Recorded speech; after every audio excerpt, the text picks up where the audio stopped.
Fala pessoal, sejam todos bem-vindos. Bora aqui para mais um conteúdo, mais uma notícia, trazendo para vocês as últimas informações diretamente de Brasília. Pessoal, vamos aqui com comentários do Bradock Show, já deixando os créditos ao canal do Bradock Show na plataforma do YouTube. Se não é inscrito no canal, se inscreva, deixe seu like e o seu comentário, que isso faz uma enorme diferença para a gente aqui dentro da plataforma. Agora, sem mais enrolação, bora para o conteúdo. Em São Paulo.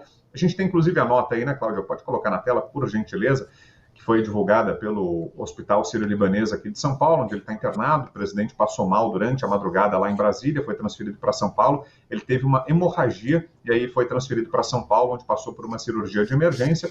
Mas, resumindo, o estado geral de saúde dele é bom. O Lula está, nesse momento, acordado, consciente, e a previsão é que ele fique internado aqui no hospital em São Paulo, pelo menos até o final da semana, talvez até a semana que vem, e aí sim ele seria liberado. Alguns dos compromissos dele, inclusive, foram assumidos pelo vice, Geraldo Alckmin, que teve algumas das reuniões que o Lula teria inicialmente. Então é essa a situação de momento. E aí faço um posicionamento aqui em nome do próprio Bradock Show, em nome de toda a nossa equipe. Faço questão de estimar as melhoras ao presidente Lula. Ficam aqui os nossos desejos de uma pronta recuperação, diferentemente de muitos que, em casos recentes, inclusive, desejaram a morte do presidente da República. Eu estou falando de casos que aconteceram no governo anterior. Teve até articulista que escreveu textos aí dizendo por que seria boa para o país a morte do presidente. Aqui não é da nossa conduta, não é do nosso perfil. Então ficam aqui os nossos desejos de uma pronta recuperação e os votos aí de melhoras para o presidente, que ele consiga, independentemente de qualquer divergência política, de qualquer aresta, que consiga ter uma boa e rápida recuperação. Vamos lá, Rodrigo Constantino, o que nos diz constar desse episódio da internação e da cirurgia do Lula? Brown, a minha análise vai ser mais pela questão do impacto disso na disputa eleitoral que se aproxima em 2026. Né? Evidentemente, o presidente Lula é alguém beirando ali os 80 anos de idade, quase um octogenário, com alguns problemas múltiplos de saúde aí no decorrer dos últimos anos, e isso, mais uma internação por conta da queda, um mês depois e tudo, ainda que os médicos digam que é normal, que não foi nada demais, que já está bem, é algo que suscita, com toda a legitimidade, a discussão e até mesmo o paralelo em relação ao que aconteceu aqui nos Estados Unidos com o Joe Biden. Será que ele é alguém que estaria em condições de pleitear mais 4 anos, quando já tiver 80 anos de idade, com uma saúde aparentemente mais frágil, debilitada, e aguentaria o rojão? Né? Então, isso é uma pergunta que vai acontecer, e acho que as peças do tabuleiro do xadrez eleitoral aí vão começar a se mover numa direção de que talvez a esquerda tenha que ter um substituto. Né? Isso já é discutido, aventado, volta e meia jogam o nome do Fernando Haddad no balão de ensaio para testar e tudo, mas é a análise que eu posso tirar disso, né, do ponto de vista político desse episódio. Eu acho que aumentam as chances, de alguma forma, da esquerda se mover para começar a tentar já, porque 2 anos em política passa muito rápido isso, começar a cacifar um substituto de Lula. Né? Lembrando que o próprio Lula é responsável por não ter um substituto, digamos assim, na esquerda. Ele sempre fez muita questão de abafar qualquer nome que pudesse surgir e ameaçá-lo. Né? Então, hoje a esquerda carece de um nome que seja competitivo para enfrentar qualquer um desses aí que são aventados pelo lado mais centro-direita. Né? Eu acho que é isso que fica desse episódio. E uma notinha de rodapé só, Brown, em que pese pessoas desejarem o melhor ou o pior, dependendo do ponto de vista, ele foi buscar tratamento no Sírio-Libanês. Alguém com quase 80 anos de idade, que paga um plano de saúde que permita o Sírio como destino, né, é uma elite de 0,2% do Brasil, coisa de gente rica. Né?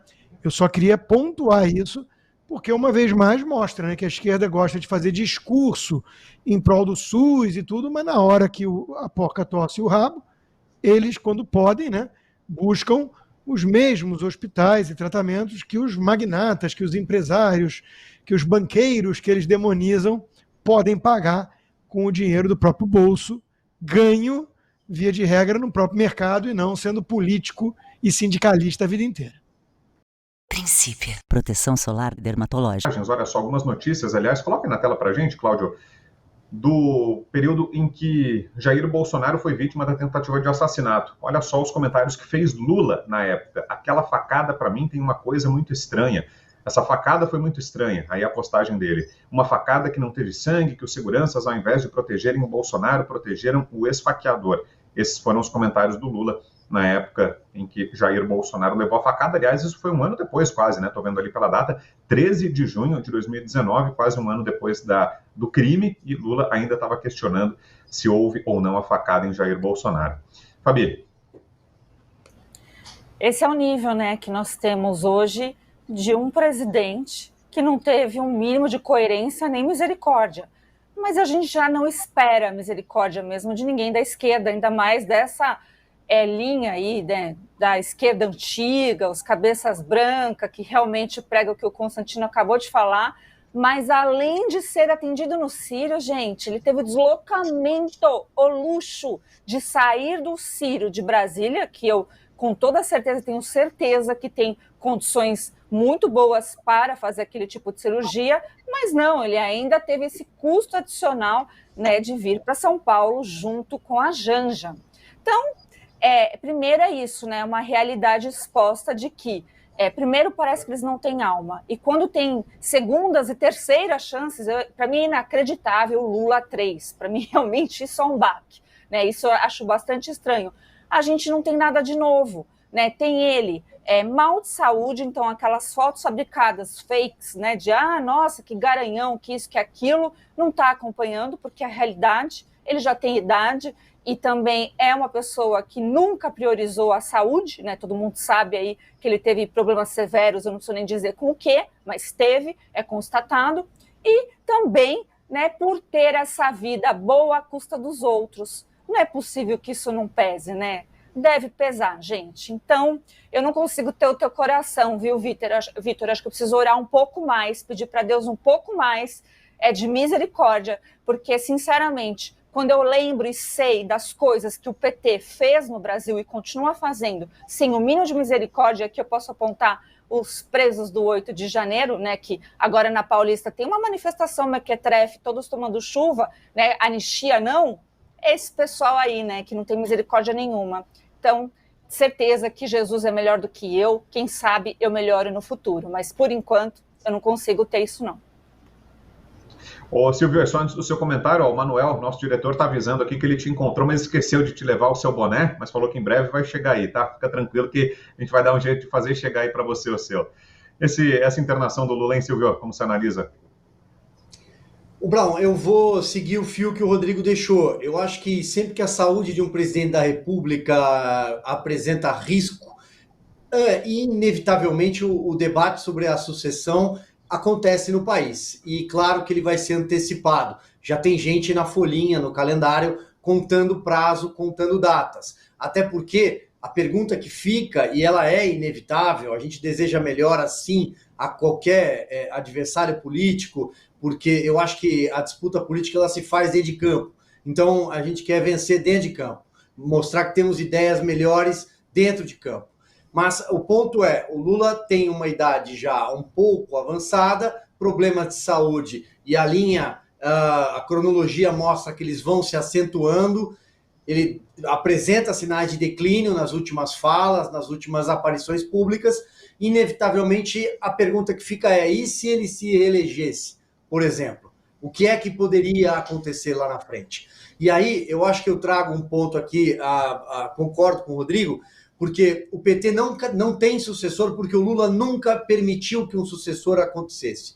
Não à toa, o Fernando Haddad, no improviso, quando disputa aquela eleição de 2018, aparece em público com uma máscara de cartolina ridícula do Lula, e diz: o Lula sou eu. Essa cena está gravada e disponível em qualquer buscador de internet. O Fernando Haddad tampouco é um sucessor natural, porque ele vem de 3 derrotas seguidas. Ele perde a prefeitura, a reeleição com a máquina na mão em 2016 para o João Dória, num momento em que São Paulo nunca tinha assistido uma figura ganhar no primeiro turno, e ele perde com a máquina na mão e é avaliado à época como o pior prefeito da história recente de São Paulo. Depois ele perde essa eleição em 18, que eu citei agora há pouco, para o Jair Bolsonaro. E quando, em 2020, ele pula, ele fica com uma espécie de banco de reserva de mercado do PT, ninguém sabia qual seria o xadrez político e a reabilitação do Lula via cortes superiores na época.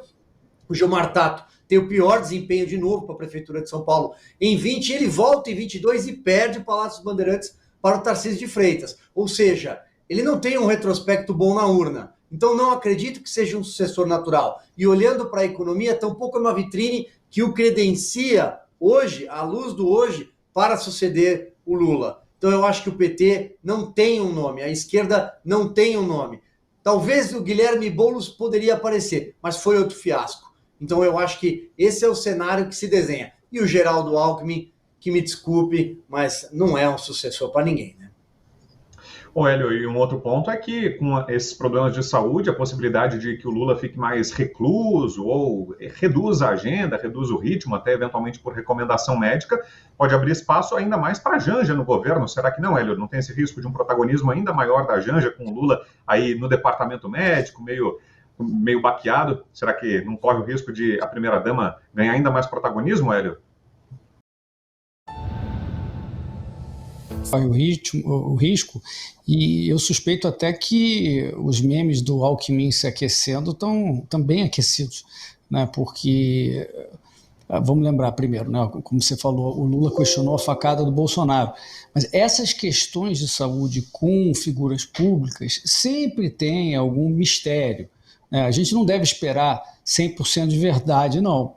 No caso do Lula, essa queda de semanas atrás foi muito mal explicada. E o que aconteceu agora, o episódio agora, essa intervenção agora, é consequência dessa queda no banheiro, né?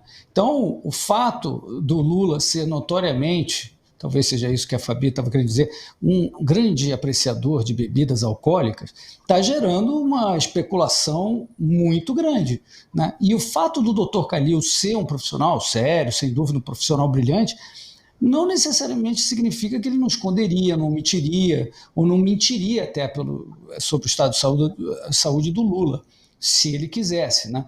Isso é uma coisa do relacionamento entre médico e paciente. Então, tudo que ele disse na coletiva de hoje precisa ser ouvido com um certo filtro, né?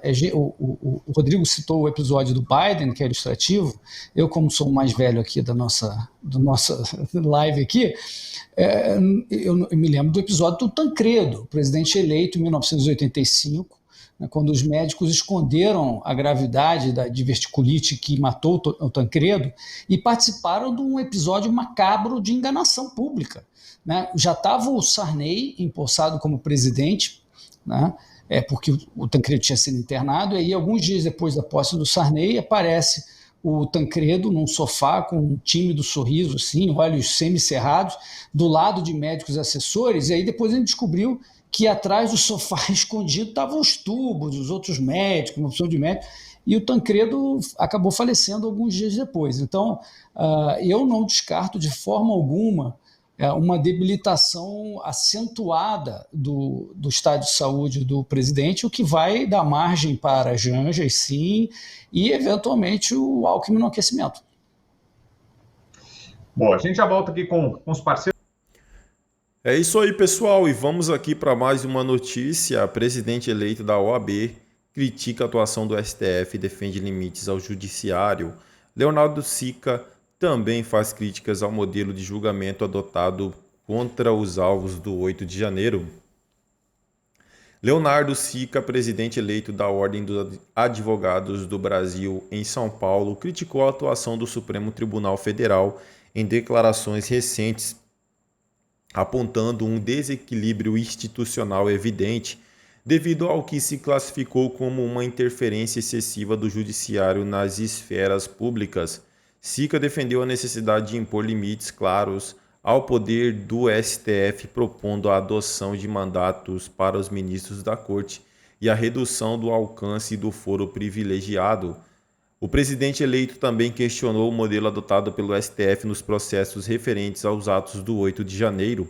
Segundo ele, a Corte não deveria julgar os números tão elevados de réus, justificando que tal prática prejudica o direito da defesa e pode comprometer a legitimidade das decisões judiciais. Os ministros do STF não tinham que estar julgando todo esse monte de gente. Não tem como um juiz ouvir o advogado de 3.000 pessoas, afirmou, alertando que o modelo centralizado pode resultar na anulação de condenações futuramente. Sica comparou a situação atual com os reveses enfrentados pela Operação Lava Jato, quando a mudança na composição do STF levaram à invalidação de medidas que antes eram validadas.